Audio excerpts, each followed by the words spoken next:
शृङ्गनिकेतनं सिञ्चिनीकृतपन्नगेश्वर मच्युतानलसायकं क्षिप्रदग्धपुरत्रयं त्रिदिवालयैरभिवन्दितं चन्द्रशेखरमाश्रये मम किं करिष्यति वैयमा।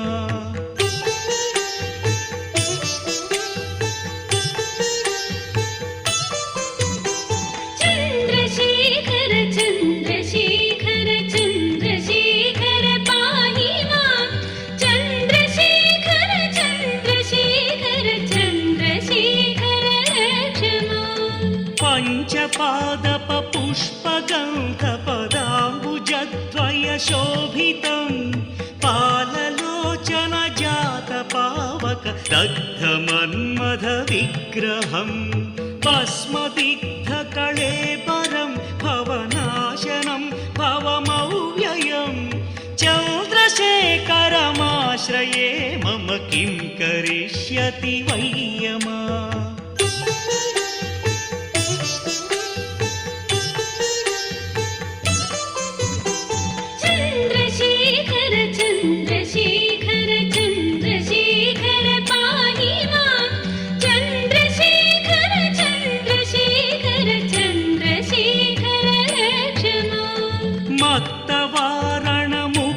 चर्मकृतोत्तरीयमनोहरं पङ्कजासन पद्मलोचन पूजिताङ्घ्रिसरोवरं देवसिन्धुतरङ्गसीकर सिक्तशुभ्रजटाधरं चन्द्रशेखरमाश्रये मम किं करिष्यति वैयमा।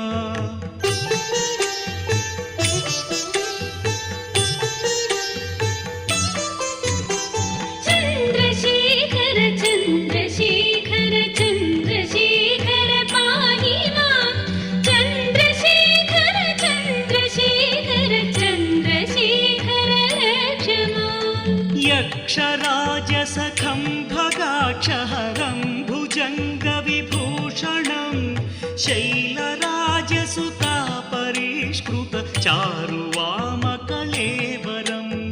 क्ष्वेनीलगणं परश्वधारणं मृगधारिणं चन्द्रशेखरमाश्रये मम किं करिष्यति वैयमा।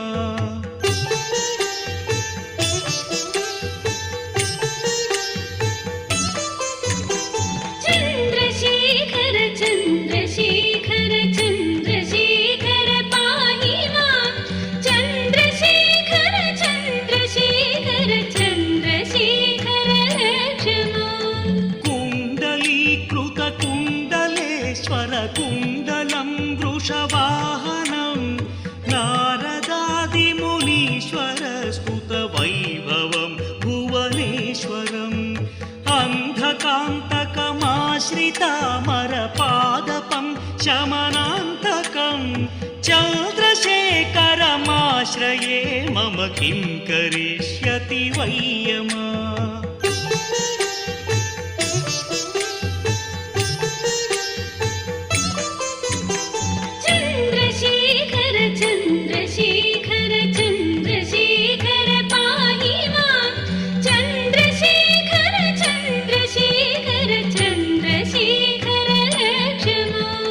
भेषजं भवरोगिणामखिलापदामपहारिणं दक्षयज्ञविनाशनं त्रिगुणात्मकं त्रिविलोचनं भक्तिमुक्तिफलप्रदं सकलाघसङ्घनिवर्षणं चन्द्रशेखरमाश्रये मम किं करिष्यति वैयमा।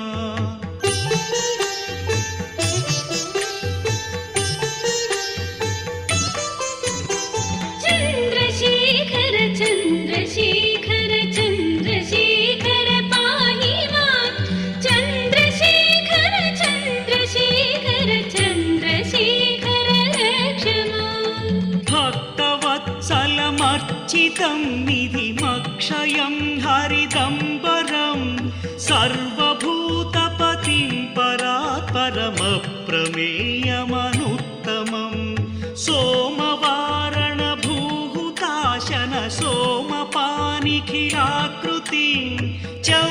चन्द्रशेखरमाश्रये मम किं करिष्यति वै यमा